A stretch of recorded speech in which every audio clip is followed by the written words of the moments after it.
Que a graça e a misericórdia do Senhor esteja conosco hoje e para toda a eternidade. Amém?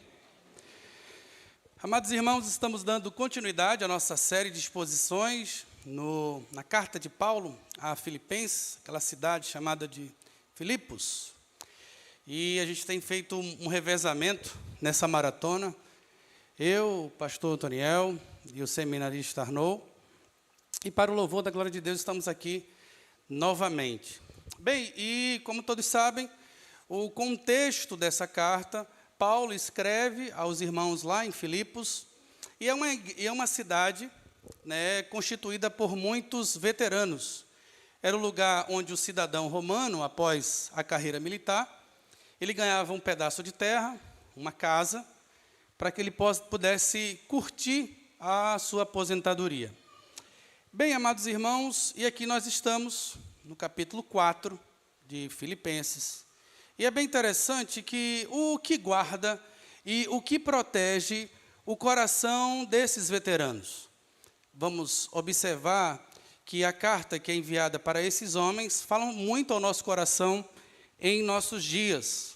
Porque da mesma forma como Paulo exorta a igreja em Filipos, eu creio que o Espírito Santo há de nos exortar hoje à noite para o louvor da sua graça.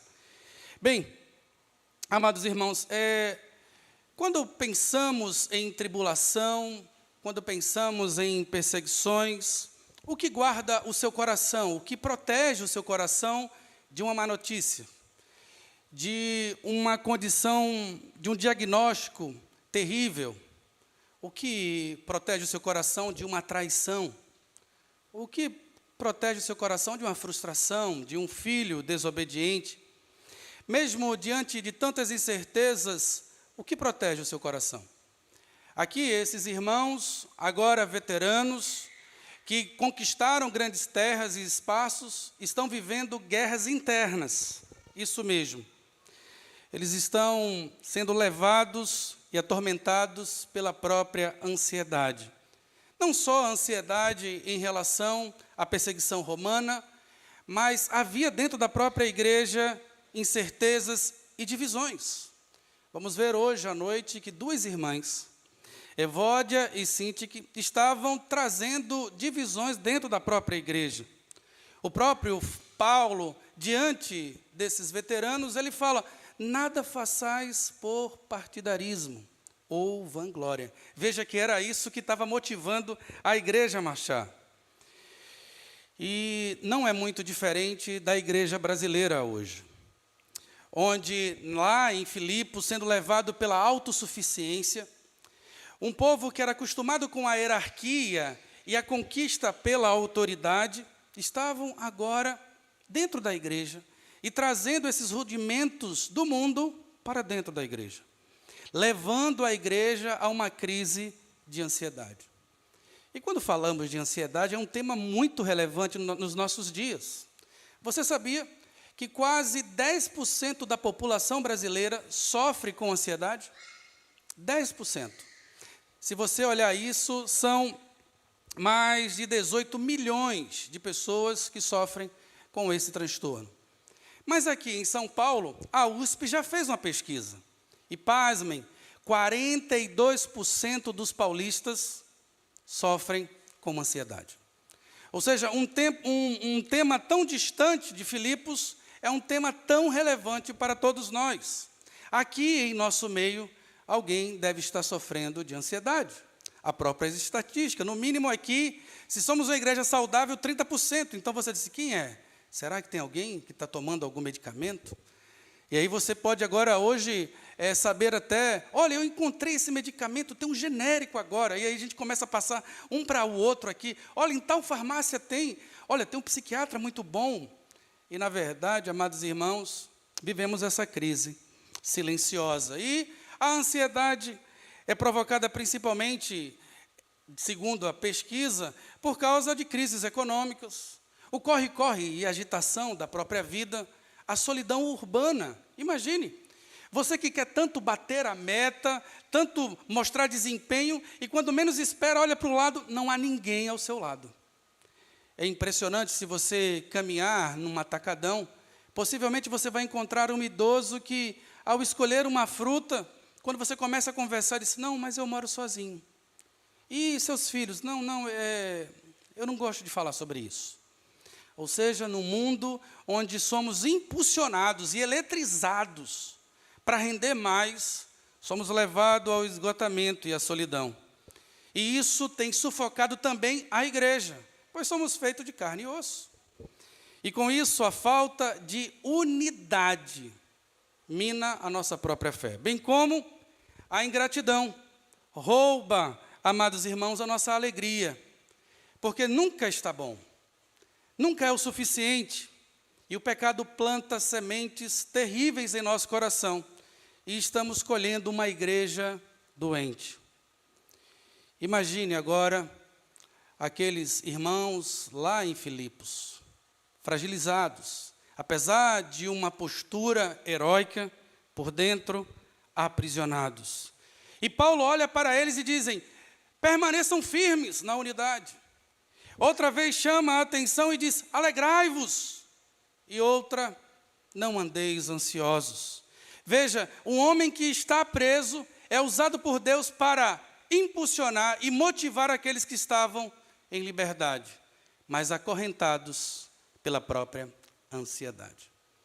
Então, vejo que esse tema é extremamente relevante e por isso convido você a abrir hoje a sua Bíblia ou acessar a sua Bíblia em Filipenses capítulo 4 e vamos desvendar aquilo que o Senhor já tem preparado para nós, o antídoto para em meio às frustrações e ansiedade.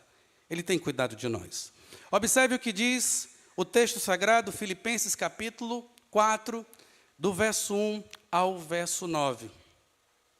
Portanto, meus amados, ou portanto, meus irmãos amados e muito saudosos, minha alegria e coroa, sim, amados, permaneceis deste modo firmes no Senhor. Rogo a Evódia e rogo a Síntique, pensem concordemente no Senhor. A ti, fiel companheiro de jugo, também peço que as auxilies, pois juntas se esforçaram comigo no Evangelho. Também como Clemente e com os demais cooperadores meus, cujos nomes se encontram no livro da vida. Alegrai-vos sempre no Senhor. Outra vez vos digo, alegrai-vos. Seja a vossa moderação conhecida de todos os homens. Perto está o Senhor. Verso 6. Não andeis ansiosos de coisa alguma. Em tudo, porém, seja conhecidas diante de Deus as vossas petições, pela oração, pela súplica, com ações de graça. E a paz de Deus, que excede todo entendimento, guardará o vosso coração e a vossa mente em Cristo Jesus. Finalmente, irmãos, tudo que é verdadeiro, tudo que é respeitável, tudo que é justo, tudo que é puro, tudo que é amável, tudo que é de boa fama, se alguma virtude há, se algum louvor existe, seja isto que ocupe o vosso pensamento. O que também aprendestes, e recebestes, e ouvistes, e vistes de mim, isto praticai, e o Deus da paz será convosco. Abaixe sua cabeça, vamos orar, pedir iluminação ao Espírito Santo. Pai, muito obrigado porque o Senhor nos trouxe até aqui.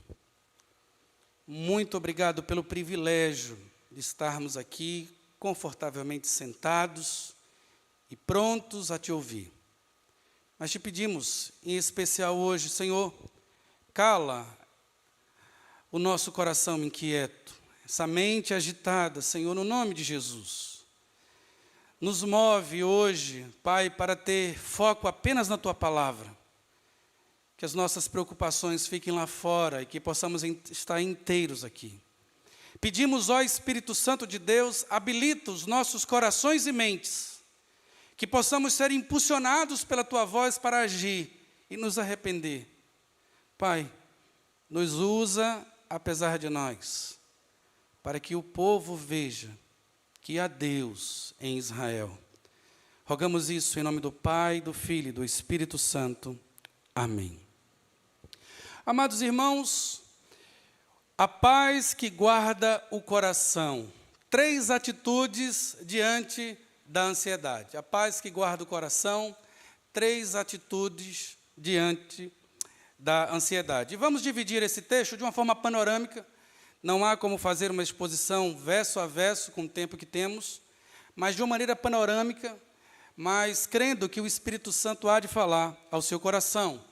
No primeiro ponto, vamos falar do verso 1 ao verso 3. A primeira atitude é: permaneçam firmes na unidade no Senhor. O segundo ponto: alegrem-se, apesar das lutas, verso 4 ao verso 5. E no verso 3, e o terceiro tópico, do verso 6 ao verso 9, confie em Deus com oração. Vamos aprender o que levou esses irmãos a terem ansiedade e como o Senhor nos ensina a nos posicionarmos diante dessa crise. Primeiro, só um adendo. Eu reconheço, amados irmãos, que nem toda depressão, nem toda ansiedade é fruto de uma posição ou de um pecado não confessado. Nós cremos que a mente também caiu e muitos sofrem com doenças da alma, como muitos sofrem com doença cardíaca, hipertensão, diabetes. Mas o que eu quero trazer aqui é que o povo está doente, principalmente por causa das suas próprias escolhas. Do que se queixa o homem? Dos seus próprios pecados. E muitas dessas doenças, no próprio corpo, até na própria coluna, é efeito de posturas que a gente não toma. E diante das Escrituras vamos perceber e nos libertar para encontrar no Senhor consolo, abrigo e, principalmente, esperança. Veja que já do verso 1 ao verso 3, Paulo chama a atenção da igreja no verso 1 dizendo: portanto, meus irmãos, amados e muito saudosos, minha alegria e coroa. Sim, amados. Esse texto em grego, ele traz uma construção que aqui, olhando, não parece adversativa. A ideia é que, antes de chamar a atenção da igreja, ele diz: vocês são amados, vocês são a minha coroa, vocês são um presente de Deus. E, assim como Paulo, eu reconheço isso. A igreja presbiteriana Maranata é um presente de Deus para a minha família. É um presente de Deus para os meus filhos, eu não tenho sombra de dúvida nisso. A maneira como os irmãos nos acolheram e a maneira como está sendo toda essa jornada, ela é impactante, não só para mim, também para os meus filhos. Hoje, orando o Caleb com 10 anos, ele não está aqui, orando na casa do pastor, uma das coisas que ele falou na oração: muito obrigado pelo acolhimento da família do pastor Otoniel. Percebam, amados irmãos, eu reconheço isso. E assim como Paulo, ele reconhece isso. Mas se preparem, seremos chamados a atenção para ir um pouco mais. Vamos sair um pouco do nosso conforto. E isso não tem nada a ver de uma disputa pastoral ou de qualquer coisa que eu estou sabendo. Na verdade, Paulo está dizendo assim: vocês são minha coroa, mas sim, preparem-se. Serão repreendidos essa noite e motivados a continuar se posicionando. Por isso ele diz: vocês são minha coroa, mas, amados, permanecei firmes no Senhor. A ideia do permanecer aqui é a mesma ideia que o seminarista Arnaud falou dos verbos estarem no presente contínuo. Ou seja, está no imperativo e de forma contínua.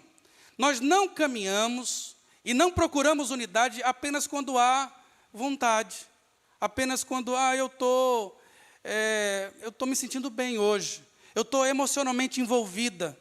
Aquele amado, ele conquistou meu coração e eu estou disposta a procurar unidade.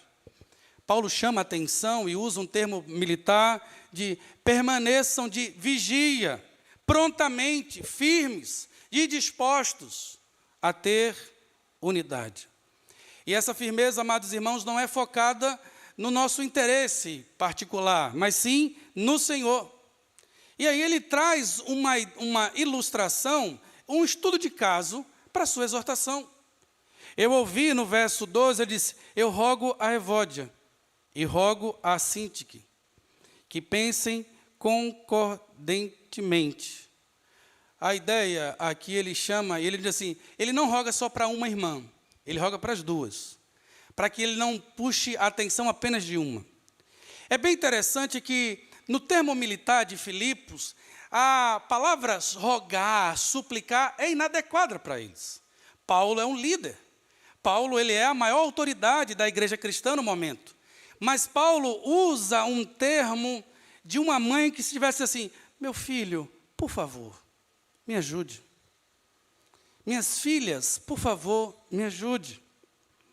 A ideia aqui, e propositalmente, Paulo não descreve qual é o pecado que está acontecendo dentro da igreja, ou que essas duas têm provocado. Porque diante das nossas diferenças dentro da igreja, ou disputas, não interessa como começou. O que interessa é como vai terminar. Em arrependimento, em perdão, tudo isso para o louvor da glória de Deus. Não percamos tempo, amados irmãos. Isso tudo começou. Amada, eu não quero saber agora como começou. Eu quero saber como vai terminar. Que vocês procurem uma a outra a buscar no Senhor, a pensar e buscar o crescimento do próprio Evangelho. Essa ideia é impactante. O próprio Paulo diz, porque ninguém vem à igreja com uma consciência de, não, eu estou vindo lá para causar disputa, eu estou ali para causar discórdia. Todo mundo aqui está tentando fazer o seu melhor. E muitas vezes esse seu melhor vai chegar atrasado, não vai corresponder numa nota perfeita no grupo de louvor, não vai corresponder numa boa participação numa SAF. Somos imperfeitos, irmãos, e devemos encarar o mundo assim. Mas apesar das nossas imperfeições, Deus nos chama a nos posicionarmos de forma firmes, a buscarmos essa unidade. Isso é tão impactante que ele diz, olha, eu sei que vocês se esforçam pelo Evangelho. Eu sei que todos aqui estão envolvidos para o crescimento do Evangelho. E eu sei que o nome de vocês estão no livro da vida.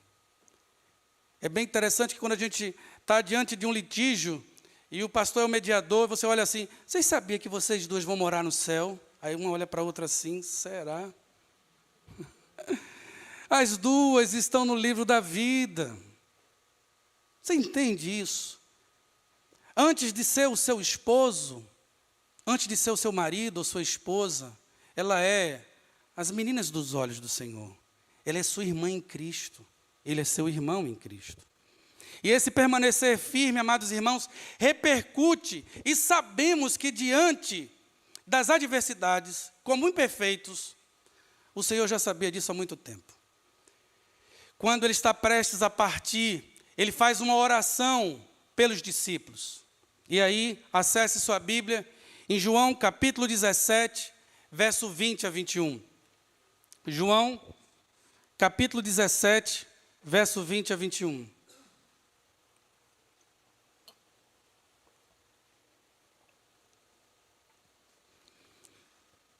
Jesus está fazendo a sua última oração. Dizem que é justamente nessa oração que ele está chorando.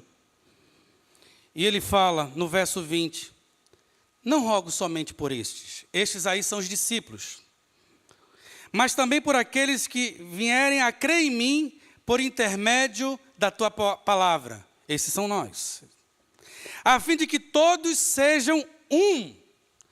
Veja, amados irmãos, a unidade é um pedido do próprio Cristo ao Pai. O meu pedido é a fim de que todos sejam um. E qual é a intensidade desse pedido?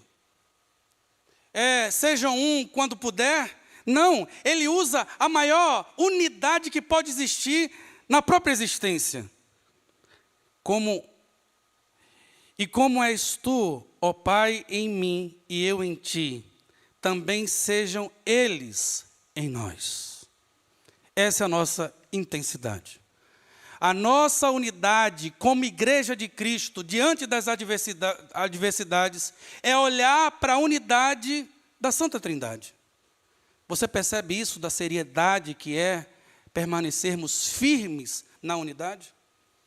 Não é uma questão de clichê, e não tampouco como, não, a igreja tem a cara do pastor ou do conselho. A nossa igreja é uma igreja que acolhe. Amados irmãos, isso não deveria ser uma exceção, mas uma regra.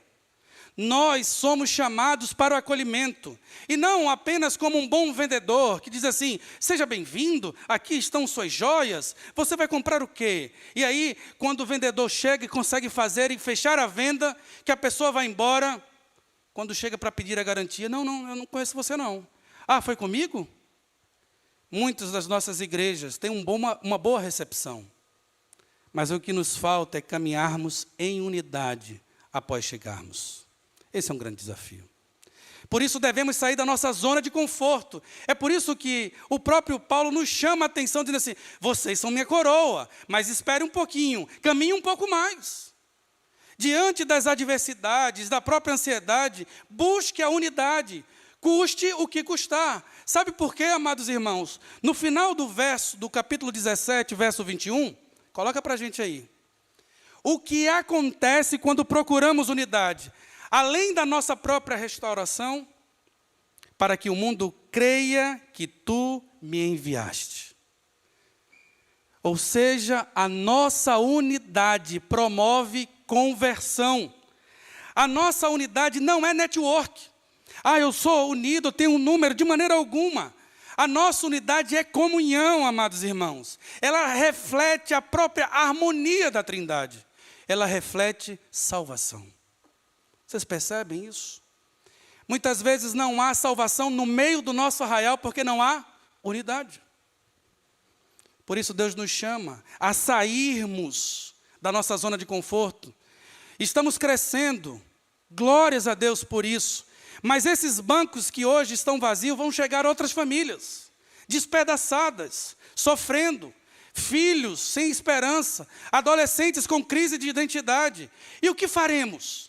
Buscaremos unidade ou apenas um abraço no final ou no início do culto? Seja bem-vindo. A nossa igreja é muito acolhedora. Isso é muito mais sério do que imaginamos, amados irmãos. É muito mais sério do que imaginamos. Qual foi a última vez que você saiu da sua zona de conforto para procurar unidade?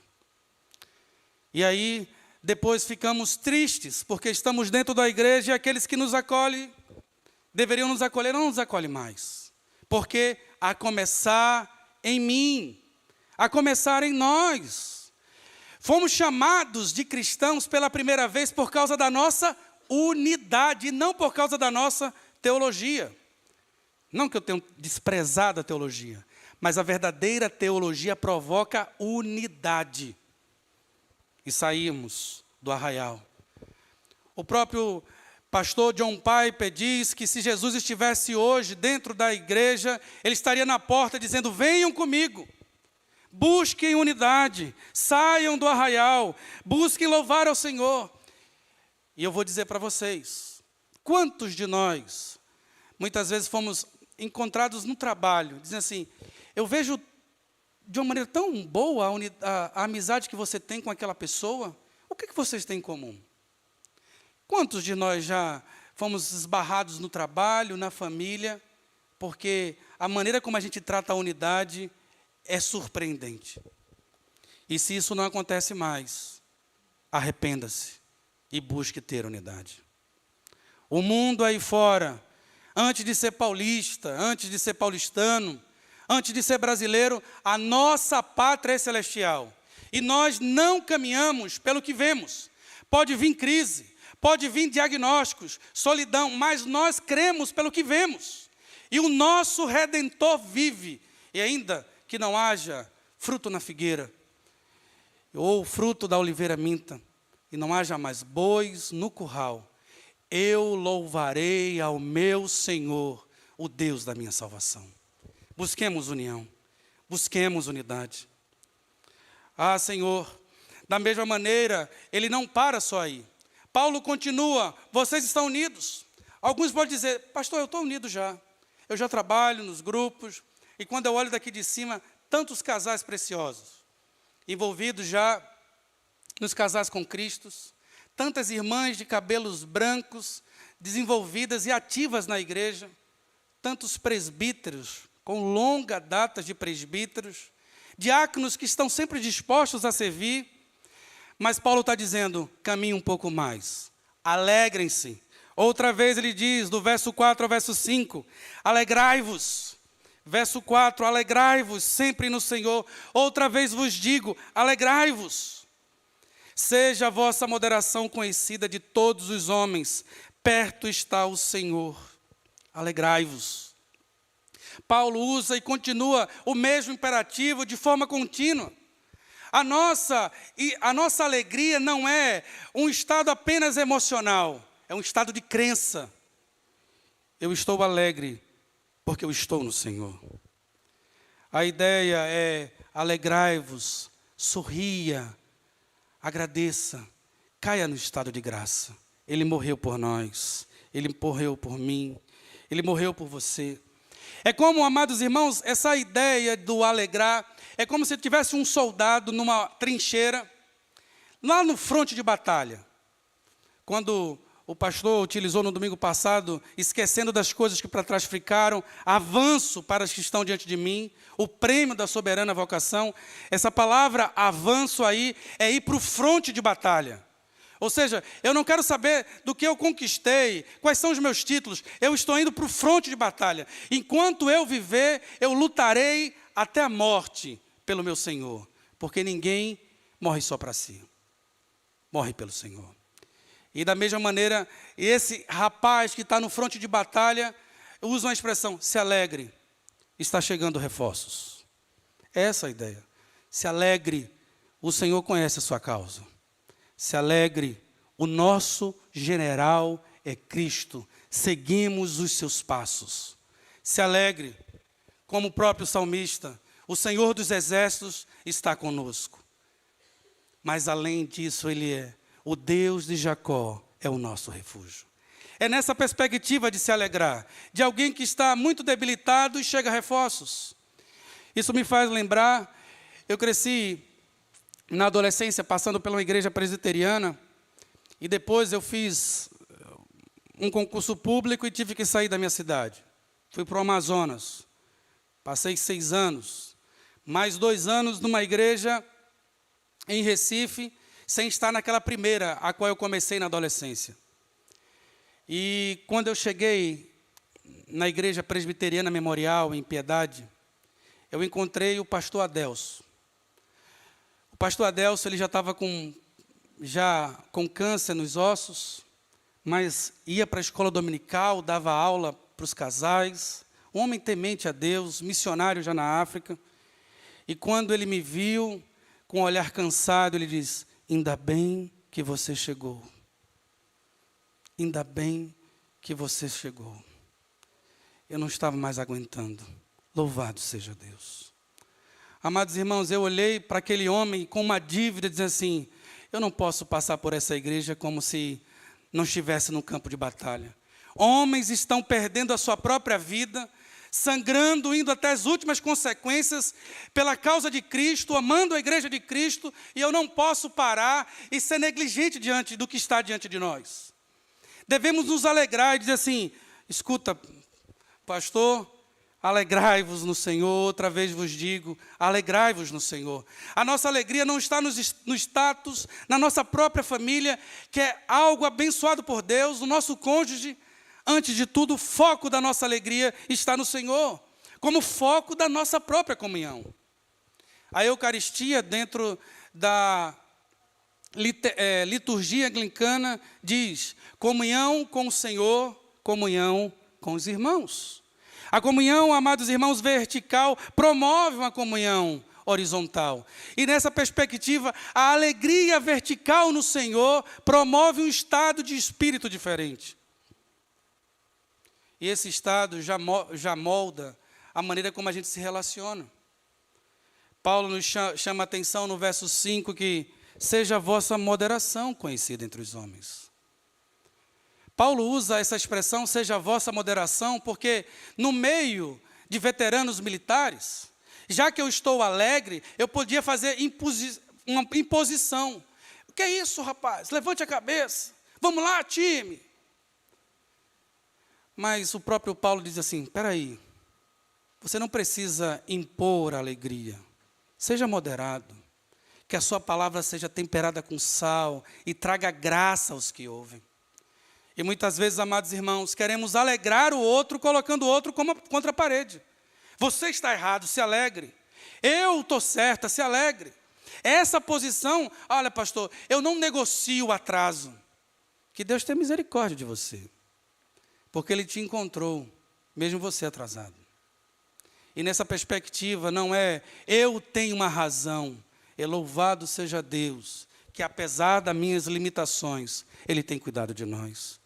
Por isso, que a vossa moderação, e na próxima vez, quando querer, ou se Deus, pela sua graça, te usar para motivar alguém, não foque apenas nas palavras, mas nos modos. E dessa maneira, vamos viver uma alegria que o mundo aí fora busca. O mundo aí fora busca alegria nas suas conquistas, alegria na própria família, que muitas vezes o trai, nos seus filhos, mas a nossa alegria está no Senhor. E como não bastasse, Paulo continua exortando esses irmãos. Sejam firmes na unidade. Alegre-se em meio à adversidade. Não há escolha. Ele nos chama novamente a atenção para o terceiro ponto e a terceira atitude. Confie em Deus em oração. Veja o que diz o verso 6. Não andeis ansiosos de coisa alguma.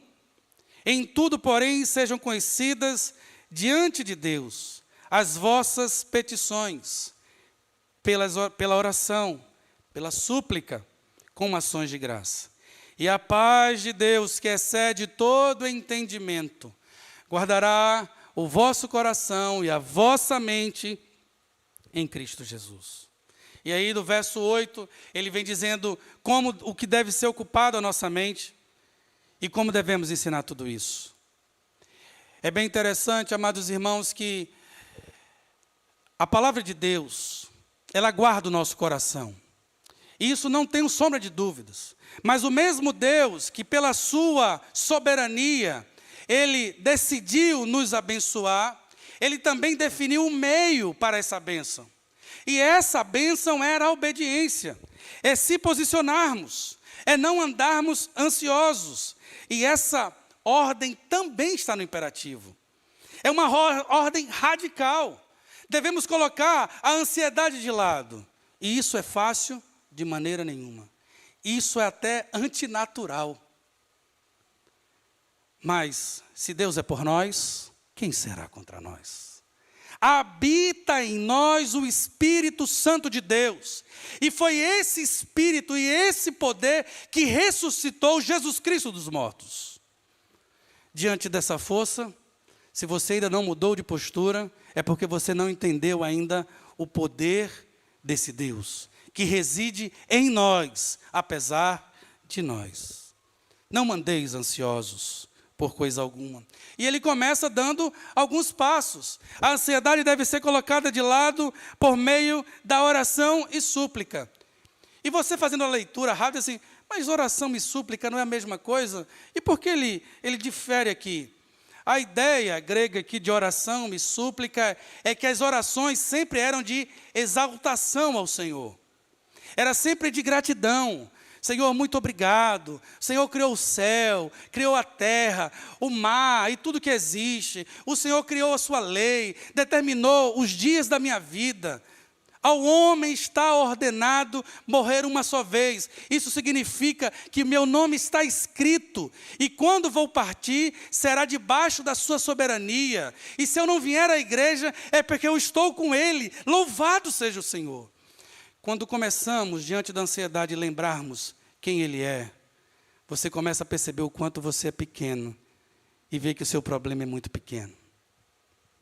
Por isso, Paulo nos diz, ore, ou seja, declare quem é o Senhor. E aí a súplica é a ideia de começar a pedir. Senhor, mesmo diante desse Deus tão grandioso, consola a minha família, diante de um diagnóstico tão desafiador. Pai, mesmo diante de um Deus tão grandioso, salva minha esposa, salva o meu marido. Senhor, mesmo diante de um Deus que conhece o universo e chama as estrelas pelo nome, ó Pai, converte os meus filhos, no nome de Jesus. Essa ideia, amados irmãos, que Deus não é indiferente a nós e às nossas necessidades. Por isso, voltemos a confiar nele, com as nossas orações, súplicas e com ações de graça. Por isso dizendo quem ele é, falando as nossas necessidades e terminando dizendo, Senhor, eu sei que tudo podes. Eu sei, o Senhor pode mover todos. É Ele que inclina o coração do rei. E desta maneira, amados irmãos, seremos suplantados, cheios de gratidão pelo que o Senhor já fez por nós. E a ideia aqui não é de eu tenho que chegar a Deus para falar alguma coisa porque Ele não conhece. Ele sabe todas as coisas. A ideia aqui é de um pai que está num parquinho de diversões, aquele pequeno. E aí você está olhando o seu filho no balanço, e aí você vê que ele caiu do balanço e o balanço bateu na testa dele. Aí lá vem ele chorando, papai, papai, você já sabe o que é, papai. Aí ele começa, papai, o balanço bateu aqui e chorando.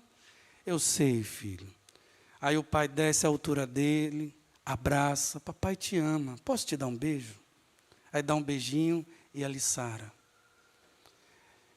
Deus em Cristo nos reconciliou com Ele, ao ponto de você e eu chamar Ele de Abba Pai, Paizinho. Voltemos ao colo dEle, voltemos à sua presença, como inocentes, na perspectiva de estar sempre dispostos a aprender.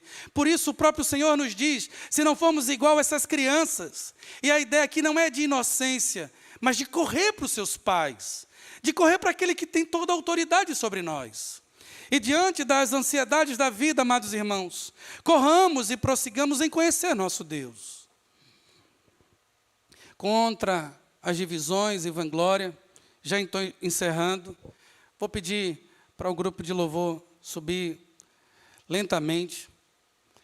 Amados irmãos, nesse texto, o Senhor nos chama para permanecermos firmes na unidade no Senhor. E isso é um remédio contra as divisões e a vanglória. Permaneçamos firmes no Senhor. No segundo bloco, vemos que devemos nos alegrar apesar da luta. Isso é um remédio maravilhoso, um chazinho contra a tristeza e o desespero. Por isso, no grupo de oração, eu tenho encorajado tanto irmãs a abrir a sua vida e dizer assim, eu estou triste, eu preciso de oração, eu estou passando por esses desafios. E como isso tem trazido bálsamo a essas irmãs, a esses irmãos. Muitas vezes devemos relembrar que devemos confiar em Deus em oração. O Senhor, aquele que definiu todas as coisas, também definiu os caminhos. Veja o que diz em 1 Pedro, verso 5. 1 Pedro, capítulo 5, do verso 7 ao verso 11. É como se estivesse resumindo aquilo que eu queria trazer ao seu coração, que o Senhor queria falar contigo hoje. Lançando sobre Ele toda a vossa ansiedade. Ei, você que está nos 42%, lance sobre Deus a vossa ansiedade. Você não bateu a meta, mas é o Senhor que te sustenta. Ei, você que está preocupado porque ficou sozinha, o Senhor está perto, perto está o Senhor. Vemos isso em Filipenses. E você que está se sentindo desamparado, o Senhor tem nos dado uma família de fé, lançando sobre Ele toda a ansiedade, porque Ele tem cuidado de vós. Mas diante disso, sede sóbrios e vigilantes. O diabo, vosso adversário, anda de redor como leão, que ruge procurando alguém para devorar. Esta é a realidade. O nosso inimigo não é o nosso irmão. O nosso inimigo já foi vencido na cruz, por Cristo. Mas resistamos. No próprio verso 9, diz: resisti-lhe firmes na fé. Certo que os sofrimentos iguais aos vossos estão se cumprindo na vossa irmandade espalhada pelo mundo. A ideia aqui do verso é: muitos estão sofrendo por aí. Meninas de 12, 13 anos, cristãs de 10, estão sendo abusadas, amados irmãos, sofrendo. Homens sendo desamparados, frustrados. A igreja perseguida vê os seus filhos sendo mortos primeiros. E muitas vezes dizendo assim: nega a Jesus Cristo ou a morte dos teus filhos. E os próprios filhos pequenos dizendo para o pai: papai, não nega Cristo. Amados irmãos, o mundo aí fora, a cristandade está sofrendo. Mas não está sofrendo por causa do seu egoísmo, pela sua alta existência, pelo seu capricho, pelo seu bico. Não, é por causa do amor de Cristo, por marchar, por estar no meio do fronte. Mas no verso 10, ele diz: ora, o Deus de toda graça, que em Cristo vos chamou à sua eterna glória, depois de ter sofrido por um pouco, Ele mesmo vos há de aperfeiçoar, firmar, fortificar e fundamentar. A Ele seja o domínio pelos séculos dos séculos. Amém. Essa é a nossa certeza, a nossa esperança e convicção, que o nosso Deus há de nos livrar de todos os males. Porque, amados irmãos, e mesmo que nessa batalha possamos ir até a morte, ninguém morre só para si. Mesmo que nessa batalha Deus nos conceda mais um fôlego de vida, ninguém vive só para si. Se morremos, para o Senhor morremos. Se vivemos, para o Senhor vivemos. Quer morramos ou vivamos, somos do Senhor. Aquietai-vos e sabei que eu sou Deus. Abaixe sua cabeça e vamos orar. Pai, tem misericórdia de nós. Queremos, ó Deus, caminharmos sozinhos e ficamos mudando de igreja, como se estivesse mudando, ó Deus, de franquia. Tem misericórdia de nós. Que possamos lutar a boa batalha no arraial da igreja presbiteriana. Maranata, ó Deus. Que o Senhor nos use aqui, cada um de nós, a se doar, a amar, no nome de Jesus. Pai, que apesar das más notícias, do desamparo, das palavras malditas, mal colocadas, que possamos concentrar a nossa alegria no Senhor. Perdoa, Deus, por querer controlar tudo e todos. Queremos planejar tanto, ó Deus, e orar tão pouco.